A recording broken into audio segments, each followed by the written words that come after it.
Hello बच्चों, let's read the question. So the question here is, in the given table, column 1 gives the mass of a rotating cylinder, column 2 gives the radius, and column 3 gives angular speed. The combination whose rotational kinetic energy is equals to, that is 16.6 joule is. Okay, तो question क्या पूछ रहा है, column 1, column 2 और column 3 में मास, radius of the cylinder और angular speed दिया गया है. हमें बताना है रोटेशनल काइनेटिक एनर्जी किस सेट का 16.6 जूल होगा. So the key concept of question here is, हम क्या जानते हैं, हमारा जो रोटेशनल काइनेटिक एनर्जी होता है, रोटेशनल काइनेटिक एनर्जी, उसका फॉर्मूला क्या होता है, half I omega square. Okay, तो रोटेशनल काइनेटिक एनर्जी का फॉर्मूला क्या हो गया, हाफ इंटू आई इंटू ओमेगा स्क्वायर. तो यहाँ आई क्या है, मोमेंट ऑफ इनर्शिया, और ओमेगा क्या है, एंगुलर स्पीड. ओके, तो क्वेश्चन में देख लेते हैं. और हमें पता है कि आई ऑफ सिलेंडर मतलब moment of inertia of cylinder क्या हो जाएगा, M R square by 2. Okay, M R square upon 2. Okay, तो क्वेश्चन में पुट करके देख लेते हैं. तो पहला वाला सेट क्या बोला है, 1, 3 and K, that is mass 23 kg, radius of the cylinder is 0.2 metre and angular speed is 4.1 radian per second. तो पहले वाले कंडीशन में जैसे फर्स्ट सेट बोला है, फर्स्ट सेट का क्या हो गया, हाफ इंटू मास कितना बोला है, मास दिया गया है 23 into radius of the cylinder कितना है 0.2 मीटर दिया है, सॉरी 0.2, हाँ 0.2 मीटर दिया है. उसका मतलब अगर इसको R square, M into R square, इसका मतलब 0.04 upon M R square upon 2 into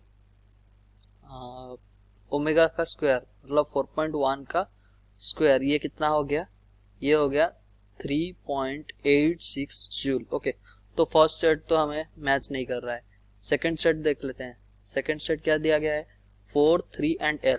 4 मतलब मास ऑफ द सिलेंडर 17, थर्ड मतलब 0.2 मीटर का रेडियस, और एल उसका मतलब 4 radian per second angular speed. Okay, तो half into 17 into 0.04 upon 2 half M R square by 2 into omega square, omega का square मतलब 4 का स्क्वायर. इसको अगर हम सॉल्व करेंगे तो हमारा आता है 2.72 जूल. ओके, तो थर्ड सेट देख लेते हैं.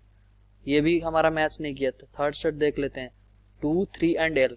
2 क्या है, mass of the cylinder 20 and third है radius 0.2 metre and L that is angular speed is 4 radian per second. Okay, तो इसको अगर देखें, half into 20 M 20 that is mass into R square. R square कितना हो गया, आर स्क्वायर ये कितना दिया गया है, 0.2 दिया गया है. ओके, उसका मतलब 0.04 upon by 2 that is M half M R square by 2 into omega का स्क्वायर, इसका मतलब 4 का स्क्वायर. इसका अगर करते हैं, इसको अगर सॉल्व करते हैं तो हमारा कितना आता है 3.2 जूल. ओके, ये भी मैच नहीं कर रहा है. तो फोर्थ सेट हम देख लेते हैं. फोर्थ सेट क्या है, 1, 2 जे. 1 मतलब 23 kg मास एंड सेकेंड मतलब रेडियस है 0.5 metre and J that is angular speed is 3.4. Okay, तो इसको अगर हम सॉल्व करेंगे, हाफ इंटू 23 इंटू रेडियस कितना था, रेडियस 0.5. ओके, 0.5 का स्क्वायर, उसका मतलब 0.25 अपॉन 2 इंटू ओमेगा का वैल्यू कितना था 3.4. ओके, 3.4 का स्क्वायर, 3.4 का स्क्वायर. इसको अगर हम सॉल्व करेंगे तो हमारा आता है 16.6 जूल. ओके, सो ये ऑप्शन हमारा मैच कर गया है, मतलब जो क्वेश्चन पूछा था रोटेशनल काइनेटिक एनर्जी 16.6 जूल होना चाहिए, तो हमारा फोर्थ सेट मैच कर गया है. So our correct answer is option D, that is 1, 2, J. Hope you understood well. Best of luck. Thank you.